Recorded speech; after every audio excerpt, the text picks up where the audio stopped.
Kom wees lig saam pastoor Pieter en Tolly Jordaan, Sondag om 1600. Goeiedag, dis my weer 'n besondere voorreg om hier te groet hier uit die Weeslig kantoor. Die Here is vir ons goed en ja, ons kan nie anders as om net altyd deur aan hom die lof en die eer en die aanbidding te bring nie. Vader, ons dankie vir hierdie dag, ons dankie Here vir die woord, ons dankie Here dat U ons God is. Niemand kan U van die troon af oplig nie. U is in beheer altyd in ons lewens, word dan verheerlik ook deur hierdie woord, in Jesus naam. Amen. My tema vir hierdie naweek is 'n verwarde gemoed, kom uit 'n denkpatroon. Het jy al gehoor dat iemand gesê het, ben nie vir jou gedagtes? Iemand het al seker hierdie vraag vir jou gevra wanneer jy in 'n diep gedagte versonke is, en jou frons op jou voorkop het. 'n Mens antwoord dan mos maar so, half verleë, asof jy op heterdaad betrap het met iets onheilig wat jy aan gedink het. Nee wat, ek dink sommer maar net, sal die antwoord kom. Selfde of ooit sal jy daardie diep verborge gedagtes met 'n ander deel.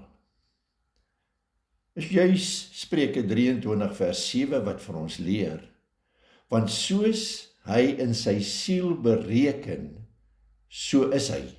Eet en drink sê hy vir jou, maar sy hart is nie met jou nie.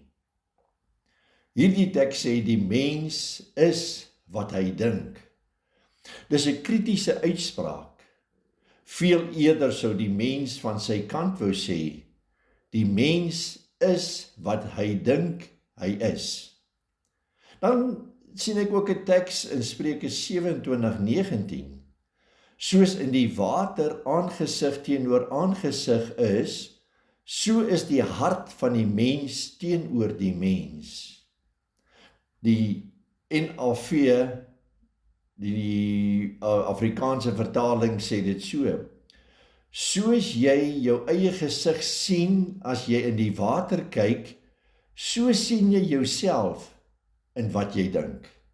Ja, ook die Lewende vertaling se kommentaar het ek raak gelees. Net soos 'n mens die weerkaatsing van jou eie gesig in die water kan sien, wys 'n mens se gedagtes wie jy werklik is.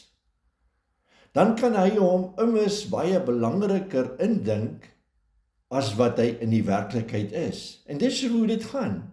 Ons sien 'n beeld in die water en dit weerkaats terug na ons toe, maar is dit werklik wat in ons gedagtes aangaan? In hierdie skrifte praat die Here nie net oor die mens se dade nie, maar ook oor sy gedagtes wat tot daardie dade aanleiding gee. In Jesaja 57 vers 20 sê hy die volgende van hulle wat hom nie as God erken nie.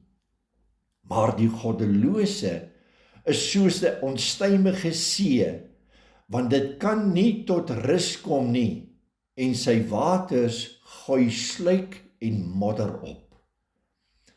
As hierdie woelende gedagtes haatdraand van aard is, kan dit uitbreek in ongelooflike dade van geweld, soos ons dikwels deesdae op die media sien.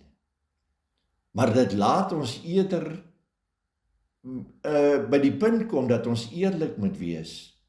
Ook ons as Christene loop by tye rond met of 'n verontwaardige, ontstoke gemoed, of 'n kloppende, pynende gemoed, of 'n verslaaf, verdrukte gemoed. Ons raak so maklik offended. Hoe ontstaan dit? Is jou vraag dalk in hierdie dag. Soms deur iets wat so pas met jou gebeur het, maar meer dikwels deur negatiewe gedagtes, en ek sê daai negatiewe gedagtes is poisonous mindsets, wat sommer van nêrens af in my gedagtewêreld inwaai en aandring om bedink te word. Sulke negatiewe gedagtes wek natuurlik negatiewe emosie op en binnekort is my gemoedstoestand so troebel soos die onstuimige see wat tussen die rotsklowe instorm, vaslaan, maal en terugtrek oor en oor, uur na uur. Wanneer ek eers in so 'n stemming is, moet alles en almal van my af wegbly. Die kat mag nie op my skoot spring en miau miau sy stert oor my gesig vee om 'n piering melk te pleit nie.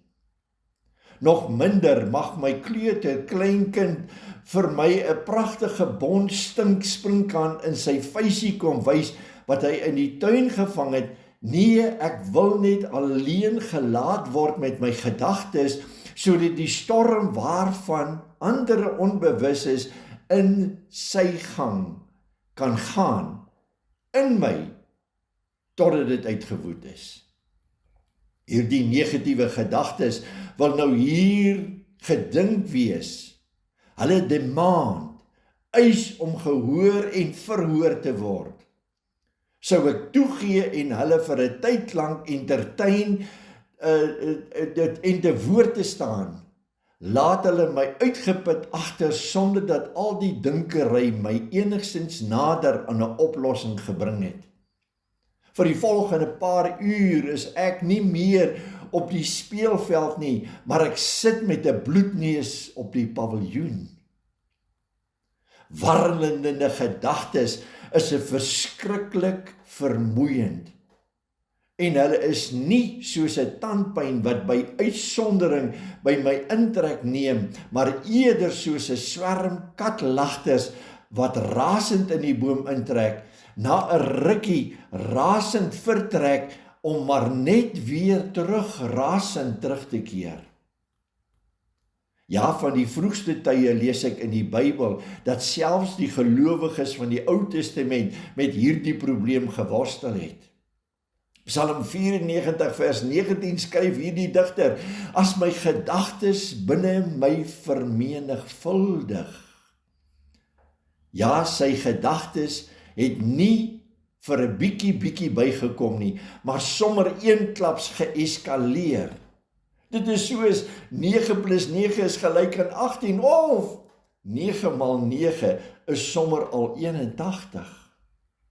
Wanneer jy eers aan die dink raak, wemel jou kop sommer nou van al hierdie negatiewe gedagtes.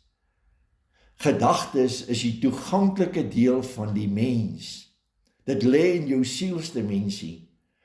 Net jy alleen waaraan jy dink. Jy en God. Net vir God kan die mens se gedagtes nie wegsteek nie. Want God ken ons gedagtes nog voordat ons dit by ons opgekom het. Wanneer 'n persoon tot bekering kom en die genadegawe van die wedergeboorte ontvang, kom woon Heilige Gees in my gees en raak ek lewend en nuut, maar nie my sielskomponent van my lewe nie. Nie my gedagte wêreld, my wil en my emosie nie. Ja, dit moet stukkie vir stukkie deur die werking van die Gees van God in samewerking met my bekeerde gees herwin word. Want hoe het ek groot geword? Het ek toegelaat dat die vyand by my 'n nes kom maak? Die goddelike lewe moet nou na elke faset van sy lewe deurwerk. Gewoonlik begin dit by die uiterlinge, die sigbare dinge. 'n Mens voel skaam oor wat jy gedoen en pleit by die Here om daarvan verlos te word. Ek ken iemand wat gestoei het om te kon nee sê vir 'n drankie, wat hy elke nou en dan na 'n partytjie as 'n dronkie agtergelaat het, sodat hy later aan uiterlike, taamlike, respektabelike voorgekom het en sonder skaamte tussen die pastoor aan die tafel kom sit het, maar sy kop, sy gedagtes het hom heeltyd gepla. Dank die Here vir die oortuigende krag van Heilige Gees, wat sy patroon van die verkeerde denke begin beweeg het, want hy het gedink, as hy 'n drankie in het, dan is hy gelukkig. Heilige Gees het hom beweeg om hierdie besluite wat in sy gedagte gekom het, tot nie te verklaar en te sê, nee, ek word gelukkig gemaak deur God en nie uit 'n drankie nie. Wat 'n genade dat ons brein waterdig en onvanpaste gedagtes nie per ongeluk kan uitlek nie, behalwe natuurlik oor ons tong en deur ons lippe. Want soos ons dink, so tree ons op, so praat ons, so verduidelik ons, so regverdig ons onsself. Hierdie brandkluis waarvan ek die sleutel so sorgsaam wegsteek, is natuurlik vir die Here 24/7 toeganklik. Gedurig deur sien en hoor hy wat daar binne aangaan, want Dawid skryf in Psalm 139 vers 1 en 2, U deurgrond en ken my. U ken my sit en my opstaan. U verstaan my van ver, my gedagtes.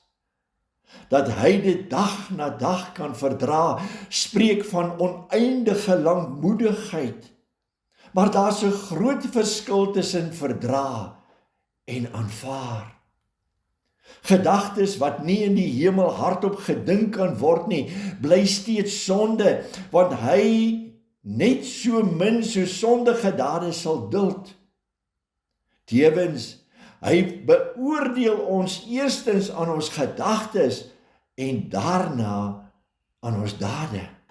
Soos ek al reeds vroeër Spreuke 23:7 gegee het, wat ek hierbo gelees het, soos 'n mens in sy hart dink, so is hy.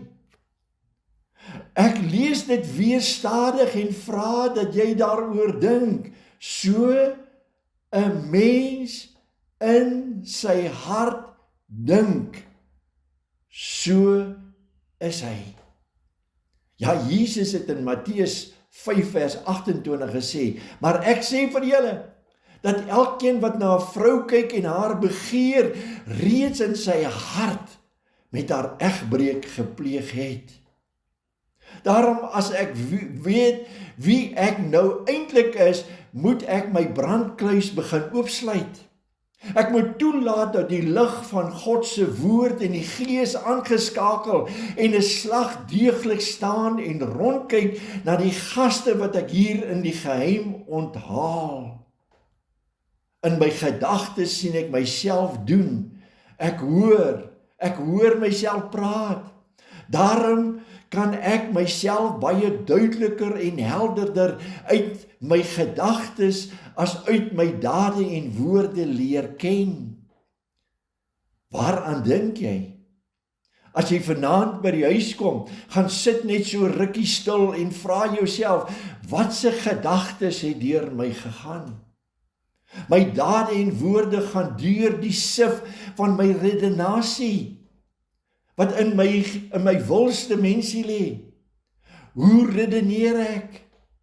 Wat sal die mens van my dink as ek dit doen, as ek hierdie gedagtes wat ek het, in dade omskep? Moet jy jouself die vraag afvra. Sommige uitgesproke woorde kan myself in die tronk laat beland, maar in my gedagtes pla hulle my glad nie. Hoekom nie? Omdat ek eintlik net besorg is oor wat anders sal sê as hulle moet weet, en nie omdat die gedagtes self vir my verkeerd is nie. Hulle is eintlik my ou huisvriende. Solank as hy jou vriend is, gaan jy hom entertain.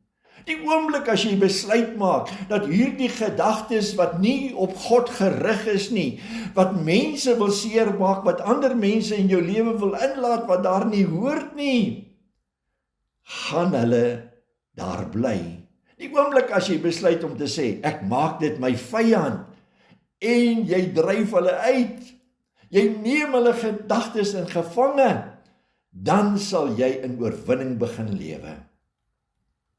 gedagtes van bitterheid, van wraak, seksuele onreinheid, vrese vir alles en nog wat met my of my geliefdes kan gebeur. Dit alles tas God se eer aan. Al is dit net hy en ek wat weet wat hier binne in my aangaan. Jesus wil hê dat ons so sy Vader moet wees en ons se Vader in ons harte moet wees. Wees julle dan volmaak soos julle Vader wat in die hemel is volmaak is, Matteus 5 vers 48. Maar is dit enigstens moontlik om soos Jesus te kan dink, is jou vraag? Al is dit nie maar genoeg as ons dit maar net begeer nie.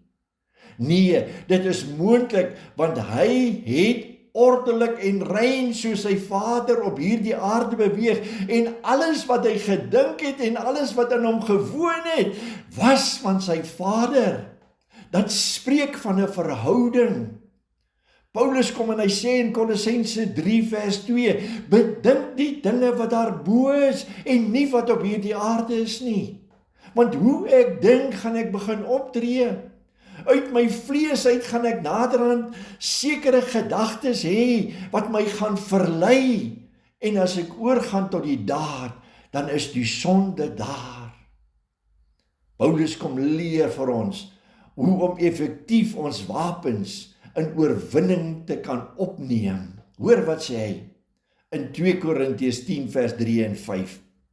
Want hoewel ons in die vlees wandel, voer ons nie die stryd volgens die vlees nie, want die wapens van ons stryd is nie vleeslik nie, maar dit is kragtig deur die Here om vestings neer te werp, terwyl ons die planne verbreek en elke skans wat opgewerp word teen die kennis van God en elke gedagte gevange neem en dit gehoorsaam maak aan Christus Jesus. Ja, as daai gedagte by jou opkom van, ek wil hierdie vrou graag in my bed hê, moet jy daardie gedagte dadelik gevange neem, dit gehoorsaam maak aan Christus, want Christus was gehoorsaam aan sy Vader. Wie is dan volmaak soos my Vader volmaak is? Laat ons hierdie mooi oordink. Kom ons vra Hemelvader, dat hy ons sal help.